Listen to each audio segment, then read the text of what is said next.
ये कक्षा 10 के चैप्टर 2 चर वाले रैखिक समीकरण के प्रश्नावली 3.2 का पहला प्रश्न है। और हम जैसा कि रेखीय समीकरण 2 चर वाले रैखिक समीकरण पढ़ रहे हैं, इसमें पहला प्रश्न दिया है। पहले प्रश्न में दो प्रश्न दिया है। ये जो पहला प्रश्न है इस प्रश्नावली का, इसमें दो प्रश्न दिया है।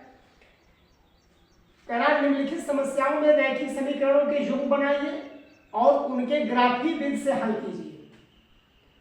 तो ग्राफीय विधि से हल करना है तो पहला जो प्रश्न दिया, पहले का पहला है, कक्षा 10 के 10 विद्यार्थियों ने एक गणित की पहेली प्रतियोगिता में भाग लिया। यदि लड़कियों की संख्या लड़कों की संख्या से 4 अधिक हो तो प्रतियोगिता में भाग लेने वाले लड़कों और लड़कियों की संख्या ज्ञात कीजिए। यानी कुल विद्यार्थी कितने हैं? 10 हैं। इसमें कुछ लड़के हैं, कुछ लड़कियां हैं। कह रहे हैं कि लड़कियों की संख्या लड़कों की संख्या से 4 अधिक है। पहले तो हम इसको हल कैसे करेंगे, देखें। पहले लिखते हैं माना लड़कों की संख्या x है तथा लड़कियों की संख्या y। तो कुल विद्यार्थी कितने हैं? 10 है। प्रथम शर्त से यानी प्रश्न के पहले हिस्से में कुल विद्यार्थियों की संख्या 10 है, यानी x धन y बराबर 10 से पहला समीकरण तैयार हो गया। दूसरी शर्त है यानी सवाल का दूसरा हिस्सा है, लड़कियों की संख्या बराबर लड़कों की संख्या प्लस 4। यानी लड़कियों की संख्या के यहाँ पर हम क्या लिखेंगे? y, ये बराबर का निशान यहाँ, और लड़कों की संख्या x प्लस 4। यानी समीकरण तैयार हुआ y बराबर x प्लस 4। ये दूसरा समीकरण तैयार हो गया। तो इन दोनों समीकरणों को हमको ग्राफीय विधि से हल करना है। तो ग्राफीय विधि से हल करने के लिए हम क्या करेंगे? पहला समीकरण लेंगे, इसमें x धन y बराबर 10। हम किसी भी चर को इधर रोकेंगे, चाहे x को रोक ले या y को। तो हमने y को बराबर के इधर रहने दिया है, x उधर ले लिया है। तो हो गया y बराबर 10 ऋण x। अब हम x के काल्पनिक मान अपने से रखेंगे यहाँ और y का मान निकलता जाएगा। जैसे कि देखिए x बराबर 2, x बराबर 2 इस समीकरण में रखे हैं, तो x बराबर 2 यानी y बराबर 10 ऋण 2 बराबर 8 आ गया। यानी हमने x बराबर 2 रखा तो ये 2 जो है 10 में से घटेगा, y बराबर 8 आ गया।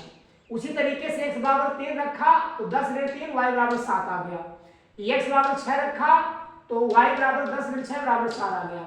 यानी जो x के 2, 3, 6 मान हैं उसके बदले में y के 8, 7 और 4 मान आए हैं। इनको हम एक सारणी में दर्शाएंगे।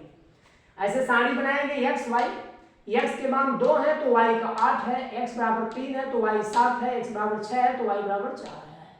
ये पहली सारणी तैयार हुई पहले समीकरण से। इसी तरीके से समीकरण 2 से देखिए y बराबर x धन 4 है ही, यहाँ x के हम काल्पनिक मान रखते जाएंगे और जो परिणाम आएगा वो y का मान आएगा। जैसे x बराबर 1 रखे हैं तो यहाँ x पे 1 रखे हैं तो 4 1 जुड़ के 5 हो गया, y बराबर 5 हो गया। इसी तरीके से x बराबर 2 रखने पर y बराबर 6 आया, x बराबर 3 रखने पर y बराबर 7 आया। इसको भी हमने एक सारणी में बंद कर दिया। 2 सारणियां बनी हैं। हम अब देखते हैं ग्राफ। ये x अक्ष है, इसको भुज कहते हैं, ये y अक्ष है, कोण है। हम देख रहे हैं सारे निशान प्लस है, तो जाहिर है कि जो रेखा खींची जाएगी प्रथम चतुर्थांश में, प्रथम चतुर्थांश से इसका निशान होता है प्लस प्लस। ये द्वितीय है, इसका होता है माइनस प्लस। ये माइनस माइनस, ये प्लस माइनस। तो हम इसमें दर्शाएंगे, देखिए पहले को दर्शाएंगे x बराबर 2, यहाँ पे हम खड़े हैं, x बराबर 2 कॉलम लिया और y बराबर 8 आ गया। यहाँ देखिए ऐसे x ये 2 है और y इसी की सीध में हम चलेंगे, लगभग 8 यहाँ आएगा, कहीं लगभग 8 यहाँ पे आएगा। ऐसे यहाँ पे दर्शा देंगे एक बिंदु, x बराबर 3 और y बराबर 7, x बराबर 3 है, यहाँ चलेंगे हम ऊपर, इसमें 7 तक जाएंगे, 7 ये 7 यहाँ कहीं आएगा लगभग ऐसे।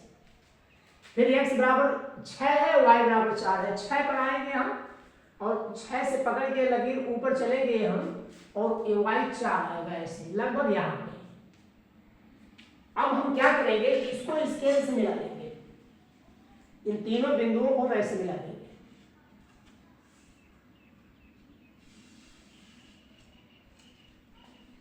एक ग्राफ तैयार हुआ। पुनः दूसरी सारणी को दर्शाएंगे, x बराबर 1 y बराबर 5, यहाँ पे खड़े हैं और y बराबर 5, इसकी सीध में 5 तक आएंगे, यहाँ तक लगभग ऐसे लगभग यहाँ पे निशान लगाएंगे। x बराबर 2 और y बराबर 6, x बराबर 2 और y 6 तक चलेंगे यहाँ ऊपर, यहाँ तक ये लगभग। और फिर x बराबर 3 और y बराबर 7, x बराबर 3 और y बराबर 7 यहाँ पर है ये। अब दूसरा ग्राफ हम ऐसे खींच देंगे, इसको मिला देंगे, ये देखिए ऐसे। अब हम देख रहे हैं ये लगभग यहाँ पर रहेगा। यहाँ पे देखिए ये क्या है, 3 और 7, यानी इस आपने देखा दोनों रेखाएं जो है ग्राफ वाली ये 3 और 7 बिंदु पे कट रही है, 3 7 पर, यानी हमारा उत्तर क्या होगा 3, x बराबर 3, ये क्या हो गई, लड़कों की संख्या हो गई, लड़के,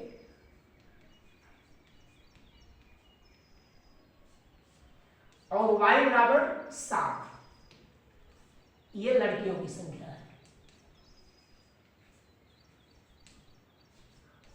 ये हमारा आंसर।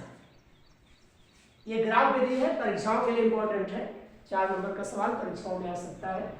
आप जान लीजिए यहां सारणी से भी हम उत्तर निकाल सकते हैं। इसको सारणी विधि यहीं पे खत्म हो जाएगी। सारणी विधि से अगर हल करना हो तो यहीं देख लेंगे हम।